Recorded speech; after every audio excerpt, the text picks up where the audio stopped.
요나서 다시 보겠습니다.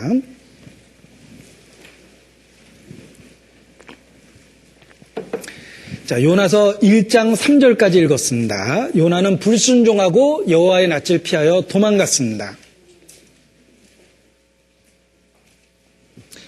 보십시오.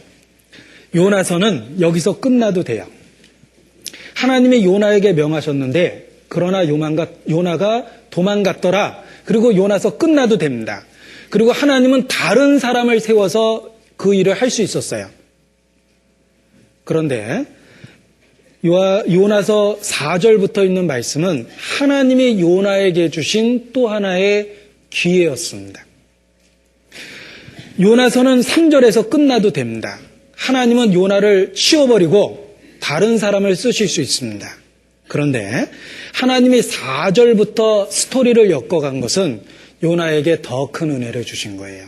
두 번째 기회를 준 겁니다. 하나님의 사역을 정면으로 거절한 그에게 두 번째 기회를 준 거예요. 그것이 하나님의 은혜입니다. 하나님은 불순종하는 요나에게 오래 참고 또 다른 기회를 주셨습니다. 그것은 요나에게뿐만이 아닙니다. 여러분의 삶의 과정을 한번 뒤돌아보십시오. 여러분이 두 번째 은혜를 갖고 있다는 거 아십니까? 두 번째라는 말은 꼭 횟수로 두 번이라는 뜻이 아니라 하나님이 참아주셨기 때문에 지금이 존재한다라는 거예요. 우리가 이렇게 존재하는 것은 두 번째 은혜를 가진 겁니다. 하나님이 참아주셨기 때문에 존재하는 겁니다. 그걸 깨달을 필요가 있습니다. 현재 우리의 모습 속에는 하나님의 오래 참음의 결과가 있습니다. 하나님의 오래 참으심이 너의 구원이 될 줄 알라. 아십니까? 하나님이 오래 참았기 때문에 오늘의 우리가 있는 거예요.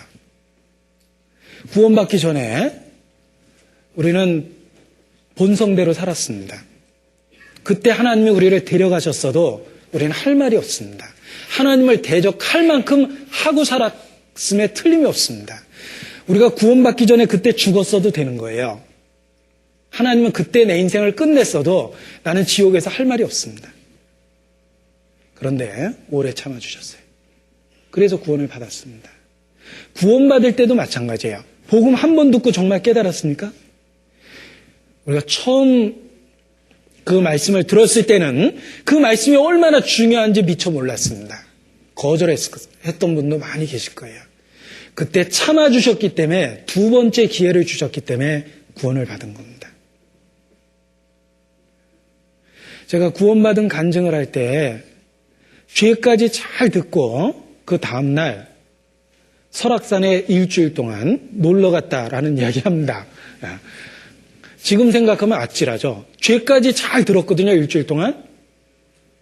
그런데 죄까지 듣고 난 이제 더 이상 안 듣겠다고 제가 선언하고 설악산에 놀러 갔습니다. 일주일 동안. 그때 하나님이 저를 버리셨어도 돼요. 그런데 하나님의 은혜가 설악산까지 쫓아와서 일주일 동안 설악산에서 들었던 말씀만 생각이 났어요. 그래서 일주일 뒤에 다시 와서 말씀을 듣고 구원을 받았습니다. 결국은 하나님이 저한테 두 번째 기회를 주셨다는 걸 알았어요. 그런데 저뿐만이 아니라 누구든지 자기의 삶의 과정을 이렇게 살펴보면 하나님이 오래 참아주셨다는 거 금방 깨닫습니다. 구원받은 이후에도 마찬가지예요. 여러분이 신앙이 어리석었을 때 흔들렸을 때가 있습니다. 그리고 어리석은 결정을 했을 때도 있었을 거예요. 그때 하나님이 여러분을 버리셨다고 해도 하나님에게는 아무 문제가 없습니다. 그런데 그때 참아주셨기 때문에 지금 이 자리에 앉아있는 겁니다. 우리가 지금 이렇게 존재하는 것 자체가 하나님의 또 하나의 은혜였다는 거 기억할 필요가 있습니다. 요나가 그러했고 우리가 그렇습니다. 하나님은 요나의 인생을 여기서 끝낼 수도 있었어요. 그러나 요나를 다시 설득해서 찾아오셨습니다. 그리고 일할 수 있는 기회를 주셨습니다. 지금도 그렇습니다. 우리에게 또 다른 은혜를 주셨다는 걸 알 필요가 있습니다. 인류에게도 하나님이 두 번째 기회를 주셨습니다. 첫사람 아담은 하나님을 배반했습니다. 그러나 두 번째 아담, 우리에게 두 번째 기회를 주셨기 때문에 우리가 예수 그리스도 안에서 구원을 받은 겁니다. 예수 그리스도의 수석제자 베드로 그도 예수님 3년 반 쫓아다녔지만 면전에서 3번이나 부인했습니다. 그러나 예수께서 2번째 기회를 주셨습니다. 베드로는 위대한 사도가 됐습니다. 여러분, 마가를 기억하십니까? 마가는 바울의 첫 번째 전도 여행의 동행자였습니다. 그러나 여행길이 조금 어렵다고, 요즘 말로 키르기스탄이나 인도 쪽에 간 것 같아요. 그래서 조금 힘들다고 그냥 와버렸어요, 중간에. 그때 하나님이 마가 버렸어도 돼요. 그런데 하나님은 마가를 다시 불렀습니다. 2번째 기회를 주셨기 때문에 마가는 마가복음도 썼고, 그리고 바울의 생애 끝까지 신실한 동역자가 됐습니다. 처음에 바울을 버렸지만 2번째는 바울이 죽을 때까지, 감옥에 있을 때까지 마가가 옆에 있었어요. 여러분, 바울이 제일 마지막에 쓴 성경이 디모데 후서라고 이야기합니다. 거기에도 마가가 나옵니다. 마가는 바울의 마지막 생애까지의 동역자입니다. 처음 그를 버렸지만 그 다음에 2번째 기회가 주어졌을 때 그는 돌이켰다는 겁니다. 하나님이 쓰신 사람이 다 그러합니다. 하나님이 쓰신 사람은 다 또 하나의 은혜를 받고 회복한 사람들입니다. 모세는 살인한 사람입니다. 그러나 하나님은 2번째 그를 부르셨고 모세를 쓰셨습니다. 다윗은 우리아의 아내 밧세바를 취하고 우리아를 죽였습니다. 그러나 다윗의 생애가 끝났을 때 하나님은 기꺼이 다윗을 부르시기를 내 마음에 합한 자라고 그 인생을 전체적으로 평가해 주셨습니다. 누구나 하나님 앞에 실패합니다. 누구나 하나님 앞에 잘못된 선택을 합니다. 그러나 중요한 것은 하나님이 주신 2번째 은혜가 있다는 겁니다.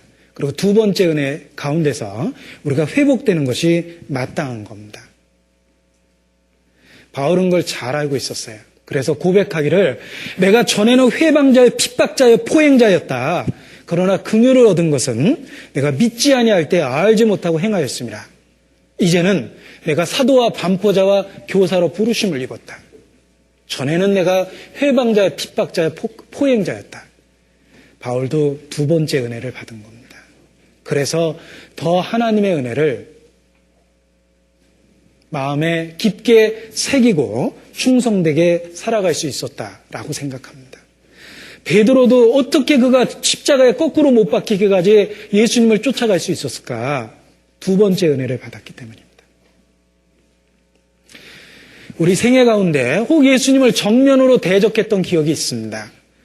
혹 분명한 선택 앞에서 죄를 선택한 경우도 있습니다. 그러나 중요한 건 2번째 은혜가 있고 그 2번째 은혜 앞에서 우리가 어떻게 선택했느냐가 중요합니다. 요나에겐 2번째 기회가 있었던 겁니다. 지금의 우리에게 2번째 은혜가 있었기 때문에 이렇게 우리가 교회 속에서 함께 있는 겁니다. 고린도전서 15장입니다.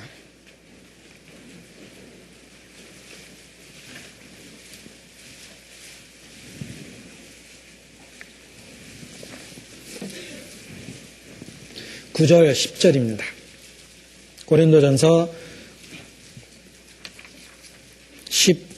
15장 9절 10절입니다. 같이 읽겠습니다.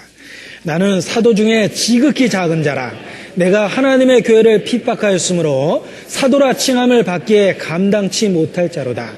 그러나 나의 나된 것은 하나님의 은혜로 된 것이니 내게 주신 그의 은혜가 헛되지 아니하여 내가 모든 사도보다 더 많이 수고하였으나 내가 아니요 오직 나와 함께 하신 하나님의 은혜로라.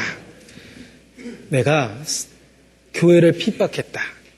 그러나 바울에게 2번째 은혜가 주어진 겁니다. 그래서 사도가 되었고 하나님의 은혜로 된 겁니다.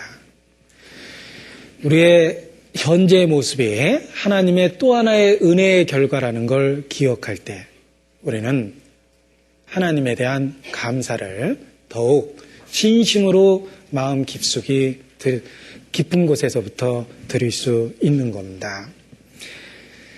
자, 요즘에 그 유행하는 정신개혁 표어 중에 제가 책은 못 읽었는데 그런 그 타이틀이 너무 마음에 들었습니다. 하프타임 운동이라는 게 있습니다.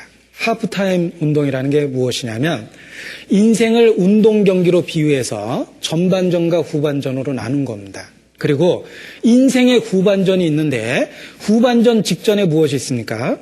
하프타임이 있어요. 타임아웃이 있습니다. 후반전을 준비하는 그 준비 단계가 있다라는 겁니다. 인생의 후반전이라는 것이 있죠. 우리의 인생의 전반전에 처절한 실패가 있었다 하더라도 우리에게 인생의 후반전이 있다는 겁니다. 그 후반전을 제대로 준비하기 위해서 하프타임이 필요하다. 작전 타임이 지금이 필요한 때다. 그 하프타임은 전반의 인생을 돌아보고 후반의 인생을 새롭게 준비하는 겁니다. 그것이 하프타임 운동이고 인생 후반전이라는 의미로 정신개혁에 쓰입니다. 우리 신앙의 후반전이 있습니다. 지금이 하프타임입니다. 우리의 삶에 많은 불순종하고 타협된 생활이 있습니다.